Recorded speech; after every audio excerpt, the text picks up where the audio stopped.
Hello there. My name is Moy with my co-host Corey. We are The Real Guys, and this is The Real Show with two E's. We're going to take you back, way back to the Great Plains of 1719 with Prey, the final installment of the Predator franchise, which me and Corey have been dutifully reviewing. We have.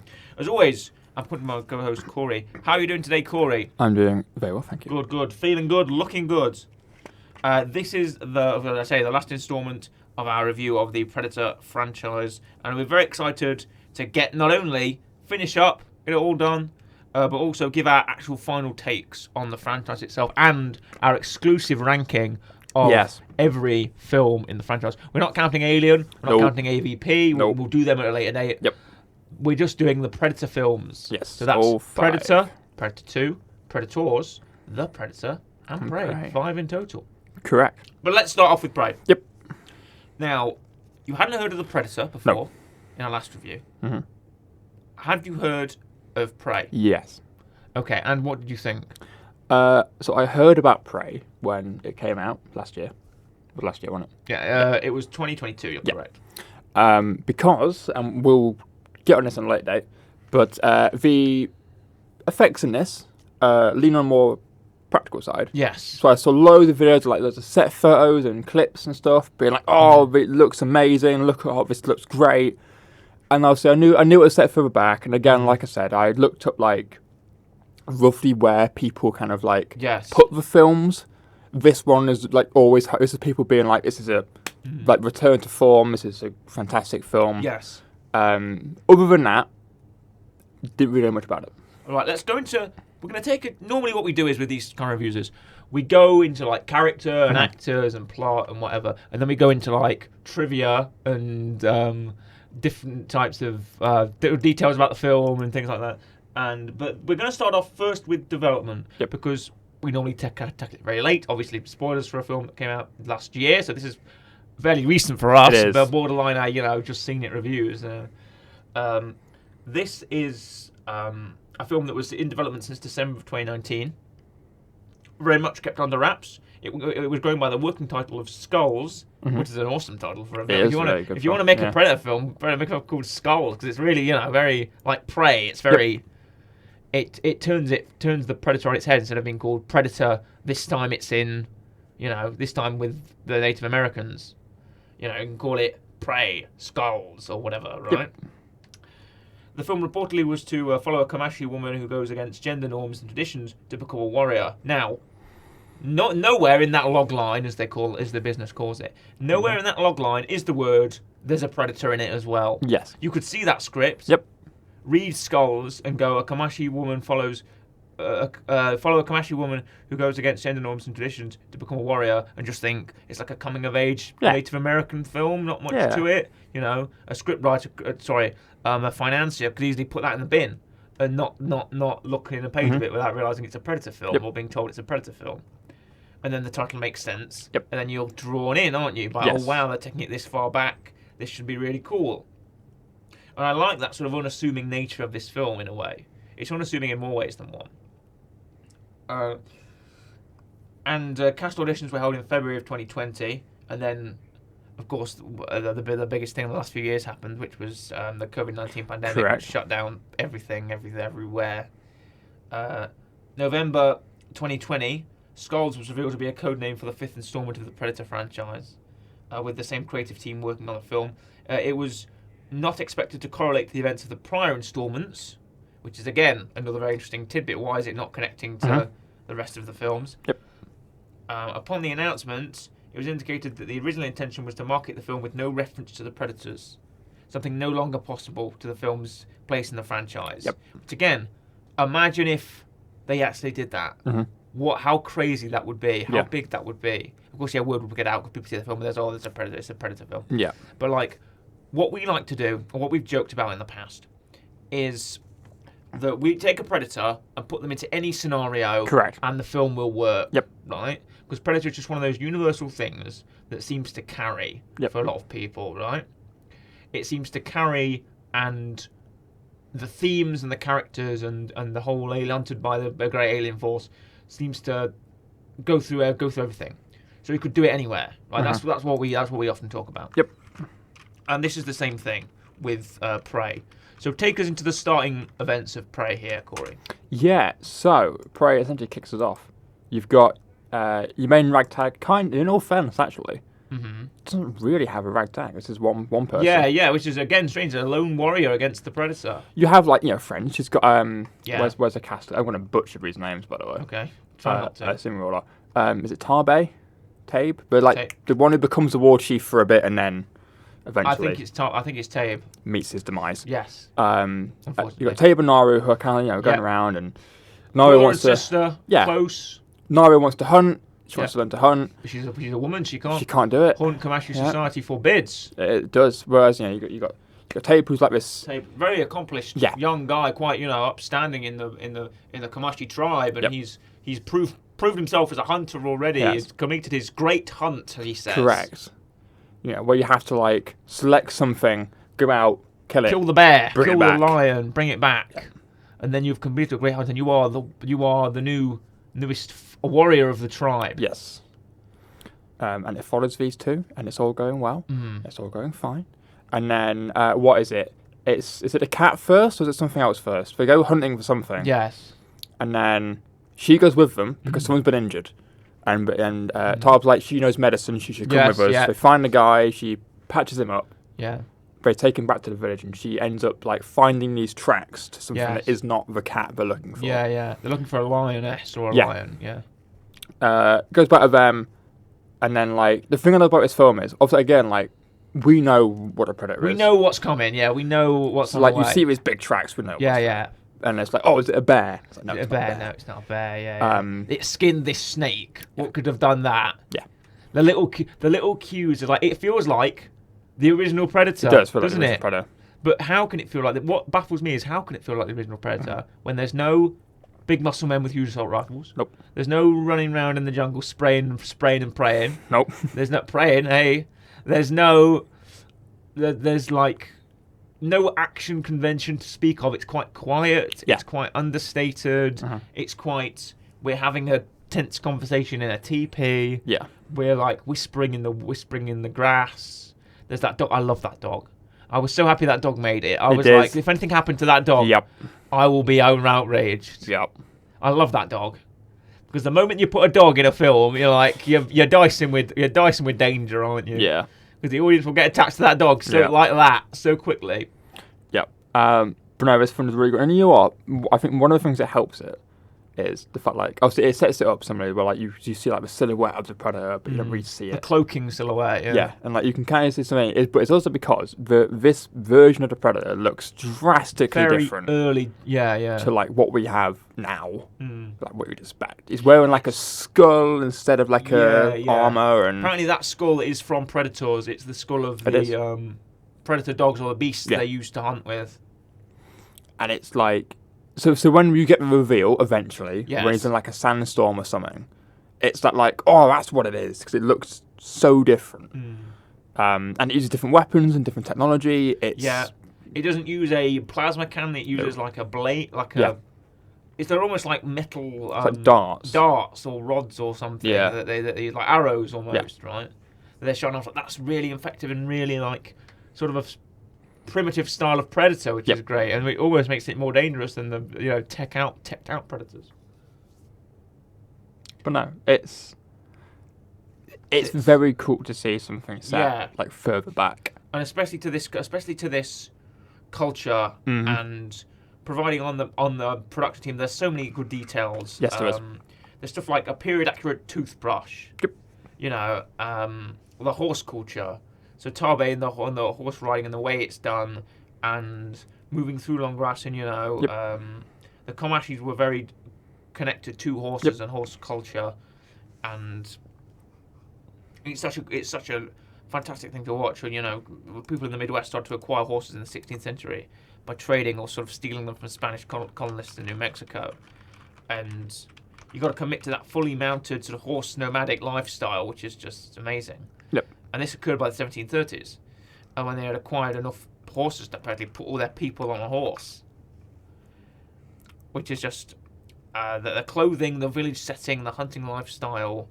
It's all accurate as far as I can see, along with even the French trappers being as hostile towards the Comanches as they could be. Yep.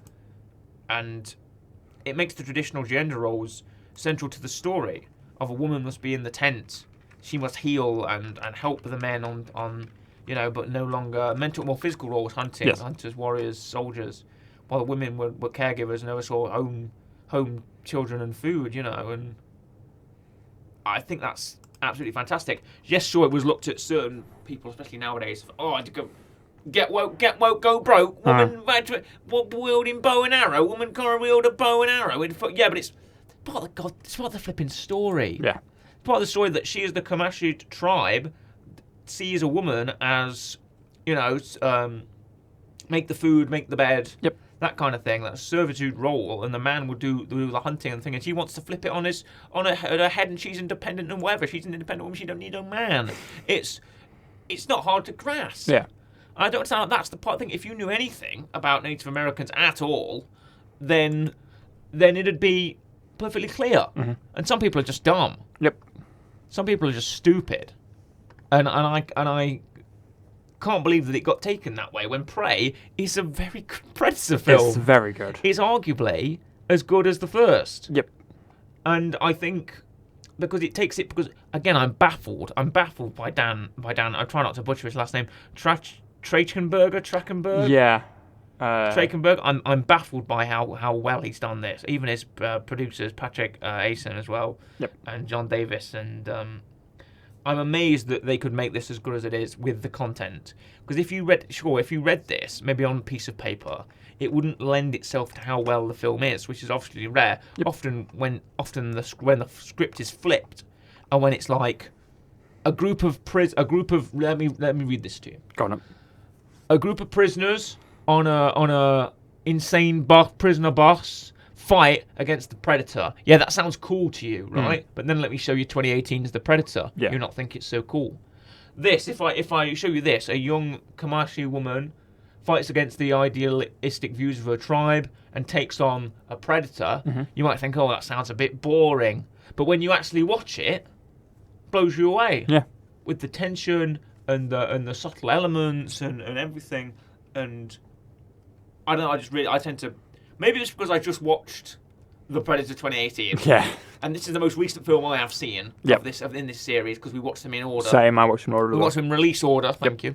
Not chronological order. Nope. We watched them in release order. Yes. So this is the most recentest film I've seen of the Predator franchise, which makes me feel like, to end it on a high, it's like a great feeling to go, yeah, that was a great Predator film. Yep. And to watch how she does it, and the fact it's one person against the Predator instead of a team. Well, there's a team for a little bit. There's only a little tribe that she has, and most of the men do get wiped out by the Predator. But it's her ingenuity and her memory and her intelligence that gets her through, where the men are like, oh, just hit it with his sword. Oh, no, it's going to break the sword and then stab you. There's, the Predator's super strong, Predator's super fast, it can cloak, all that kind of stuff. Anyway, take us through some more events of this film. Yeah. So they eventually find a cat, find the lioness. That sequence as well, really great. It's really good. To fight a wild animal like that, it's like the Revenant. Leo gets battered by that bear. Yeah. To fight a cat like that is and the CGI isn't actually that bad. It's not bad. I was expecting some kind of pixel lion. Yeah. But no, because it's dark. Yep. It helps it, of course. Yep. Because it's dark and the flame kind of is moving around, and you can see the light reflecting off the lion as it jumps and runs around.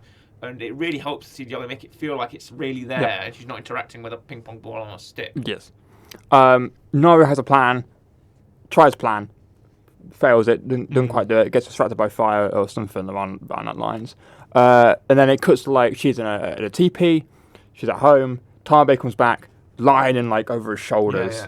He's done it, he becomes the war chief or something, and she goes away to try and find the thing that she knows is out there but isn't. Hunt, that she thinks is a bear. Yeah. But she meets the bear. She does. She sees the bear. He's there. He's on his way. Tell everyone he's on his way. Not anymore. Yeah. He's loving every step he takes. Yep. And he tries to fight her, attacked by a bear. Yeah. She's running. No, I always say that bears are very deadly animals. Oh, they are. They're fast on the ground. They can go 30 miles an hour. They're strong. They're strong. They can climb trees. They can swim. They're like the most deadly. You don't want to be around a bear, right? Especially an angry bear. Oh, yeah. Because an angry bear will mess you up. Yep. It's powerful, big claws, big teeth, muscle like anything. And they can go anywhere. They can go through. They can survive. Polar bear. Ever heard of a polar bear? Yes, I have heard of a polar bear. Yeah. They can survive anywhere. I can, yeah. And they're very dangerous animals. So it's a big job to fight this polar bear. It is. Not to fight this regular bear, grizzly bear, whatever it is, brown bear. Whatever it is. There's no just like red bear, red panda bear, black bear, brown bear, grizzly bear, which is another type of brown bear. Yeah. Panda bears, all types of bears. Sun bears, ever seen one of them? I have seen some bears. All types of different bears. I love bears. She fights the bear. She just fight the bear. It's in the dam because the bear's fishing, salmon and other fish, and she has to run from the bear, and then she hides in this. This was the trailer shot, right? Yes. She gets into this like ditch or like or trap or something, and there's like a roof over her head. Yeah. And the bear is breaking it up. The bear roars, "Roar!" And then you see the bear just get completely thwacked by this thing. And the bear is like taken down, killed, dragged away, and then we see up at the top the form kind of come with the shoulders and the head, and it all rises up, and you're like, oh god, crap, it's the predator. Yep. And that was the trailer shot that told everybody what you're in for, even if you were watching it without even knowing a predator was in it. You just thought Prey was just kind of this. It was just some kind of, Native American, Native Indian film, and then you get this, which is just absolutely astonishing. And how good is Naru? I think which is really good. She's Amber Midthunder, which is an awesome name, by the way. Yes, great Amber name. Midthunder, my God, like a superhero. I think she's absolutely fantastic. Yep. And not only did she do, again, the language of this film, this actually film came in 2 languages. It did. They could speak the actual native Comanche language first before speaking English. And what they did was they did a technique called, it's got an actual name, but they did a technique where I've seen it somewhere. Yeah. We'll get to it. Where you can speak, but the words coming out of your mouth look the same in another language as they do in English. Yep. Because English, as a language, you don't have to close your lips very much to speak it. Yeah. I just said that entire sentence without closing my lips once, apart from the N or the M sound, which does need the closure of your lips. Yep. But often you can say a lot and not even have to sound like you're saying it or close your lips when you're doing it, right? I just did it then. Yeah. So you could do anything. You could dub me with anything or whatever. Could. Exactly. And they did the same thing here. Right? They did the Russian language in Hunt for Red October. They did the same thing in 1990, where they felt like it was done in English, but then over with the Comanche, did the all Comanche dub for the film. Yep. And it's to have the full, the realism. That's the word I'm looking for. The realism and the accuracy of they're speaking the language of where they're from. Of course they are. Well, they speak English.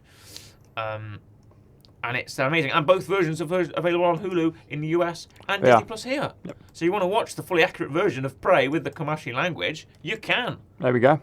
Fantastic. I think I might actually rewatch it with the language, just see what it's like, because it almost becomes like a silent film. Yeah. Because I can't speak Comanche, obviously. No, I can't, no. So it almost becomes like a silent film when you're watching a foreign language film, which you'll know because we've studied foreign language films, both of us. And it's like you have to kind of infer from what they're doing and how they look when they're talking, and all of that, which I think is absolutely incredible. Mm-hmm.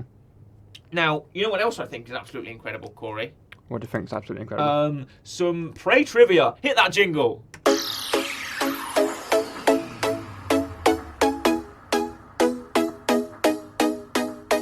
Dingle, dangle, bobbity boo. Trivia. Dingle, dangle, bobbity boo. Trivia.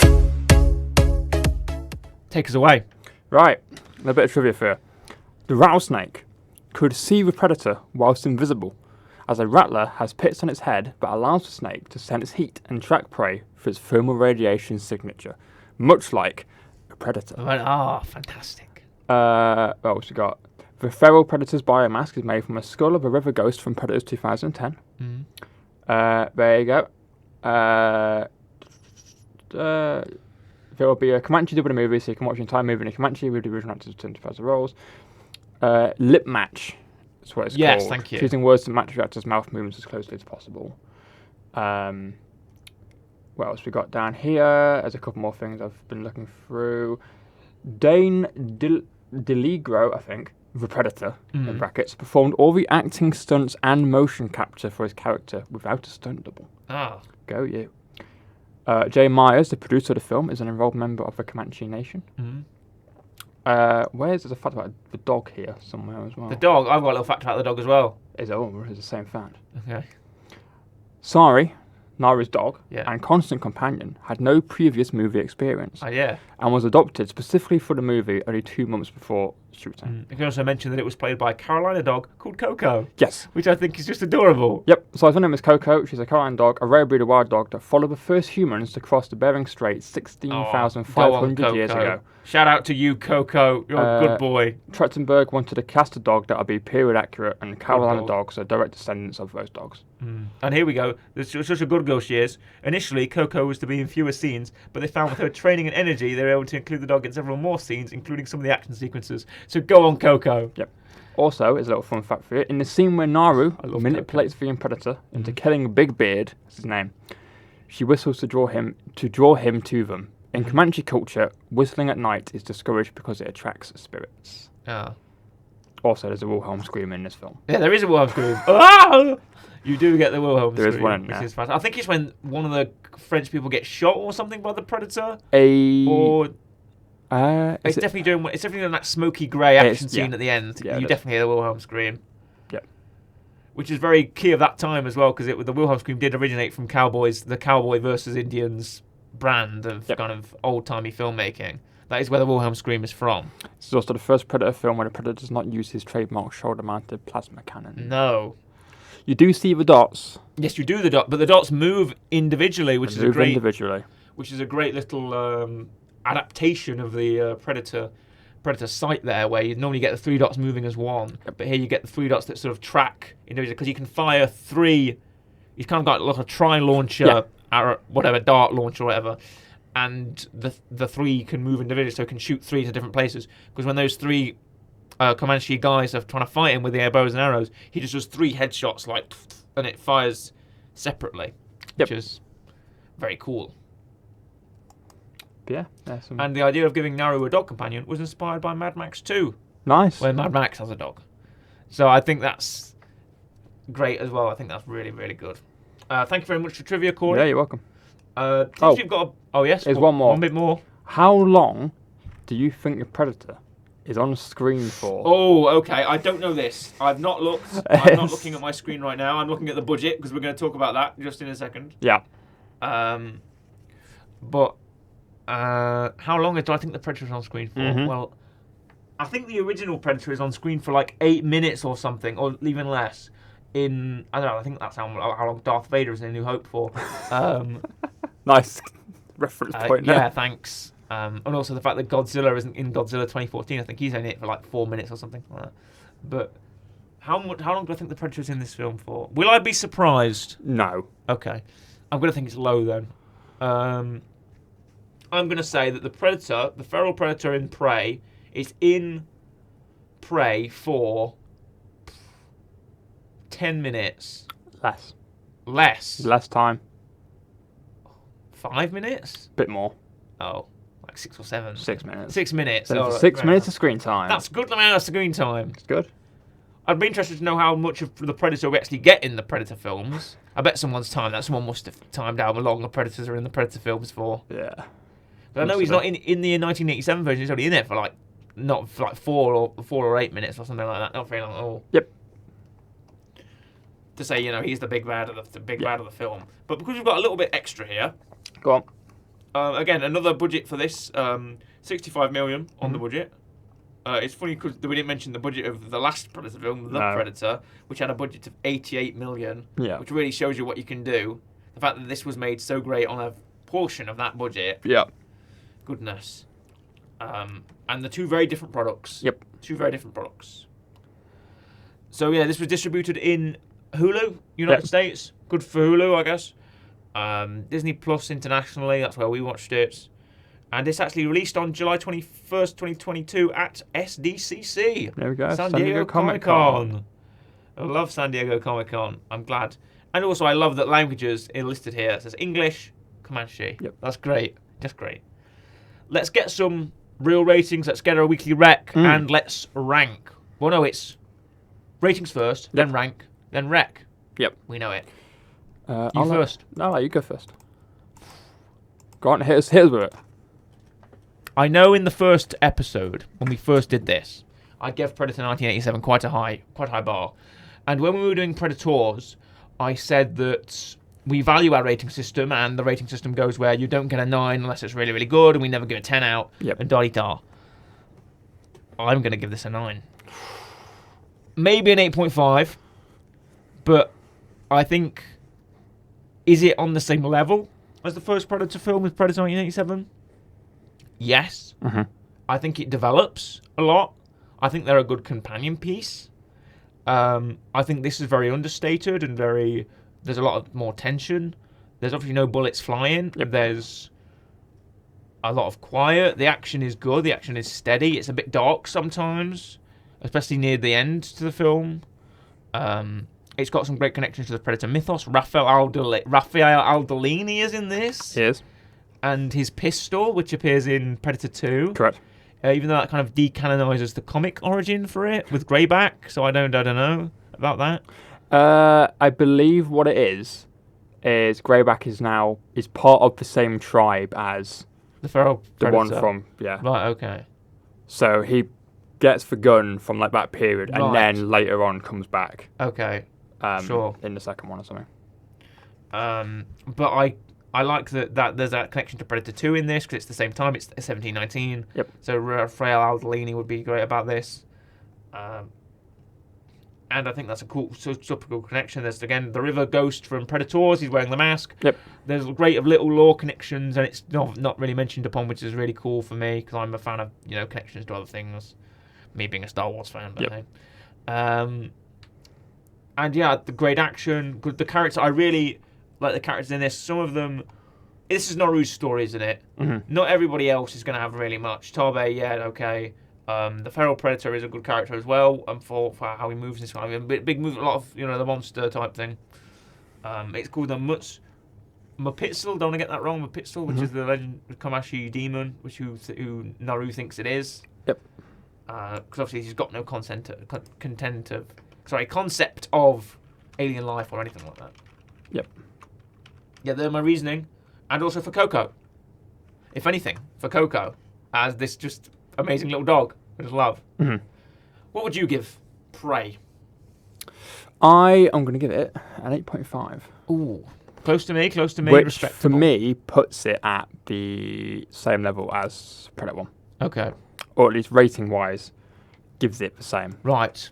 As Shall we Predator 1. rank the films? We've got 5 slots, 5 choices. Yes. Do you want me to go first and then see what your ranking is? Can do. I'm going to assume we're going to have this similar rank. Similar until. Right, number 1, I'm going to go Predator 1987. No argument there. Yep. Top brass. I'm also Arnie, Carl Weathers, Team Predator classic. Yep. Number 2, I've got to go Prey. I think I've got to go Prey. Number 3. Now we get to the point where it's either Predators or it's Predator 2. You may switch this on me, but I think I'm going to go Predators in there. Then Predator 2, but very close behind. They're very close behind.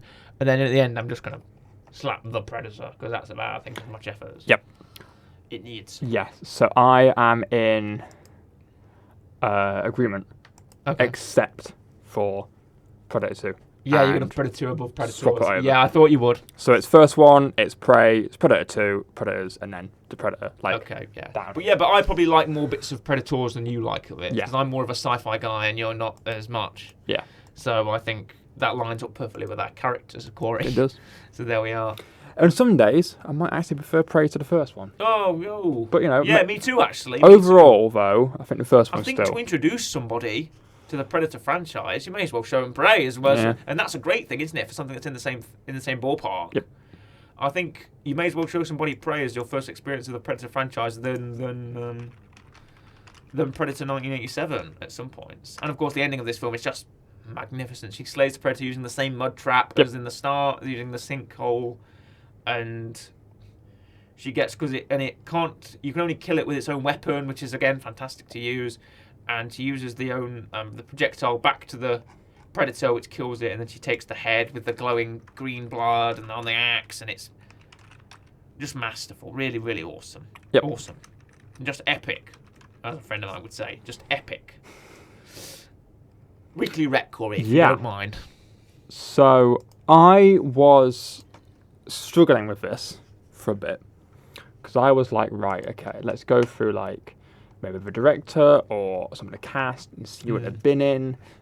There's not really anything that I've seen from anyone that's been in this film or who's like really had a part of this movie. This is my introduction to most of these people. So I was racking my brain. I was like, well, what do I do? What do I do? And then my head went like ding. It's a light bulb, by the way, for audio. Light bulb above the head. Audio listeners. Big idea. I was like, right, I've got it. So I'm gonna recommend something we've not recommended in a while. Okay. And I'm gonna go specific. So anyone out there, now I'm gonna do a quick check. I don't believe this is on YouTube. I believe it's on Spotify, which is where I listen to it. I don't think it's on YouTube. It might be though. What's it called? Is it I think. If you type in, is it on YouTube? I believe it's just on Spotify. Okay. Like I say, that's where I watched it. So I was like, right, okay. What do I recommend? And then I remembered there's a podcast on Spotify. Okay. Which I believe I'm getting up now is called like Myths and Folklore. Right. Or something. Or Mythology and Folklore, as I now try and find it as my Spotify goes slow. And they've done an episode on something called the Wampus Cat. Okay, the Wampus Cat. Yes, the Wampus Cat. The Wampus. Are you? I'm not actually. Not familiar with the Wampus? No. Wampus isn't ringing any bells? No, it's not ringing any bells. That's fine. So the Wampus Cat is, I believe, Native American. It's Appalachian. Okay, yes. And it's believed to be this. Obviously, go listen to it. It's like half an hour, 40 minutes. Gives you like a whole story of this cat. Essentially, it's this cat that lives in the forest that comes out at night and hunts people, supposedly. I like folklore and mystery, and I was like, you know what? This seems like Mythical Monsters. So there you go. That's what it's called. Okay. This seems like a appropriate thing. I enjoyed listening about the Wampus Cat. I found it very interesting. They've got other ones as well. One's like the Wendigo, which is like I believe another I'm familiar with the Wendigo. like Native American thing, I believe. You know, it's a good podcast. You will have to search for it. It's on, like I say, it's on Spotify, so you can have to either search up Wampus Cat or scroll down. But it's very good. It's very good. There's a specific episode for you. What would you rate it, Corey? I'm going to give it a 7.5. Excellent. Because why not? Since we've got a few minutes here, I'm just going to pop something else in after the rec. Okay. After our rank, after our real rating. There's a fan film out there called Warrior Predator. This came up in the trivia. Yes. And we can't go through this episode without mentioning it. Yeah. Right?